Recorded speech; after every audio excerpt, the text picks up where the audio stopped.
E vamos começar com o doutor Guilherme Veiga, pelo tempo de 10 minutos. Por favor, doutor Guilherme.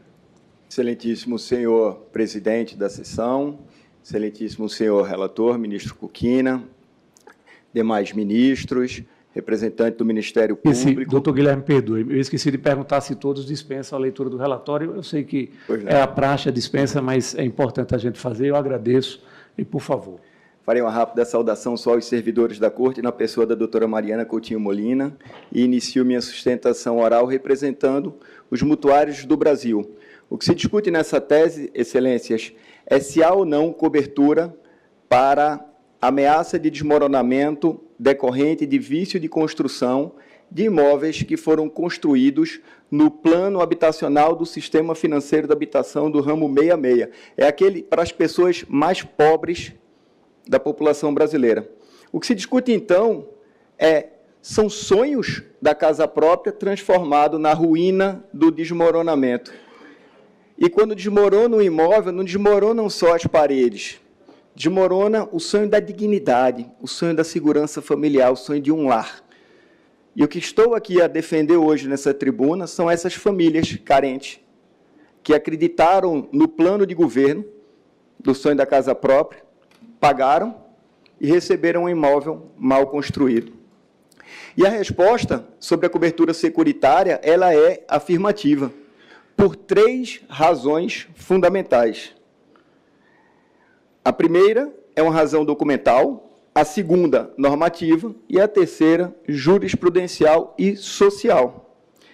A documental, senhores ministros, é que existem inúmeros documentos, termos de reconhecimento de cobertura, expedido pelas seguradoras, no qual elas reconhecem a cobertura securitária para ameaça de desmoronamento decorrente de vícios de construção. Conjunto Vivenda do Rio Doce, Bloco 12, ramo 66, a seguradora acima identificada tendo analisado o sinistro especificado e concluído pela existência de cobertura securitária, defere o pedido, ameaça de desmoronamento decorrente de vícios de construção. Edifício Baronati, ramo 66, mesma coisa, ameaça de desmoronamento decorrente de vício de construção, cobertura securitária. Outro termo de reconhecimento de cobertura, apólice do ramo 66. Aqui é de São Paulo, ameaça de desmoronamento, vício... Olha quantas, ministros, quantos termos de reconhecimento de cobertura para ameaça de desmoronamento decorrente de vício de construção do ramo 66 já foram reconhecidos pelas seguradoras. Esses estão nos autos. Então, pela própria prova documental, já se comprova que as seguradoras reconheciam, sim, cobertura securitária para ameaça de desmoronamento e decidiram parar de reconhecer sem alteração da apólice. Agora, vamos por uma razão normativa. O Sistema Financeiro da Habitação, pela Lei 4380 de 64, no seu parágrafo 1º, estipulou que o governo federal estimulará o financiamento para aquisição de casa própria, especialmente para as classes de população de menor renda. O que estamos tratando aqui é do Plano Habitacional de Habitação do Brasil. E no artigo 4º, que é super importante ele, terão prioridade de aplicação que recursos?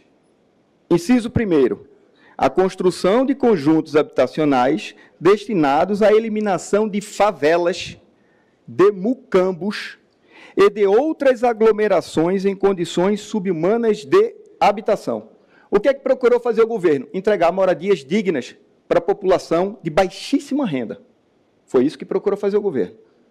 E o próprio Estatuto da Caixa Econômica Federal, ministra Maria Tereza, estabelece no artigo 4º, a Caixa Econômica Federal tem por objetivo social ser agente financeiro de programas oficiais de habitação como principal órgão executor da política nacional. Ela é responsável por entregar isso para a população carente. E mais do que isso, promover o acesso à moradia, especialmente para a população de menor renda. O que é que fez o governo? Investiu dinheiro público na construção de casas, de conjuntos habitacionais, ministra Maria Tereza, para tirar pessoas de favelas, de mucambos, e entregar dignidade, porque a dignidade da pessoa começa pela moradia. E o que aconteceu? Dinheiro público foi investido na construção dessas casas, ministro relator. E para proteger esses recursos públicos, se estabeleceu um seguro que prevê que, em caso de morte e invalidez, quita o financiamento para proteger o agente financiador. Que, em caso de vício de construção, ministro Paulo Sérgio, protege o agente financiador. Por que protege o agente financiador Caixa Econômica? Porque ele é o credor hipotecário do imóvel. E quando é que parece a hipoteca? Pelo perecimento do bem. Então, é óbvio que há uma cobertura securitária para ameaça de desmoronamento decorrente do vício de construção para proteger o próprio credor hipotecário. Então, protege o segurado, o mutuário, para ter uma moradia digna, que foi esse o papel do sistema financeiro, protege o banco e protege o governo para não colocar novo dinheiro público em conjuntos habitacionais que já foram feitos. E a seguradora, como fica nessa situação, ministro Belize? Ela repara a obra e tem direito de regresso, porque se subroga no crédito e tem direito de regresso contra os construtores. Então, o sistema ele é perfeito. Protege o financiador, protege o mutuário, protege o governo, protege a seguradora que vai em ação de regresso contra as construtoras, e não por outro motivo, que desde 81 existe o cadastro de relação de firmas e pessoas impedidas de operar no sistema financeiro da habitação, que não reembolsam seguradoras ou que não executam as obras quando elas são chamadas a fazê-lo. E essa relação, que já veio do BNH desde 81, foi reafirmada na circular da Caixa Econômica Federal 07 de 91.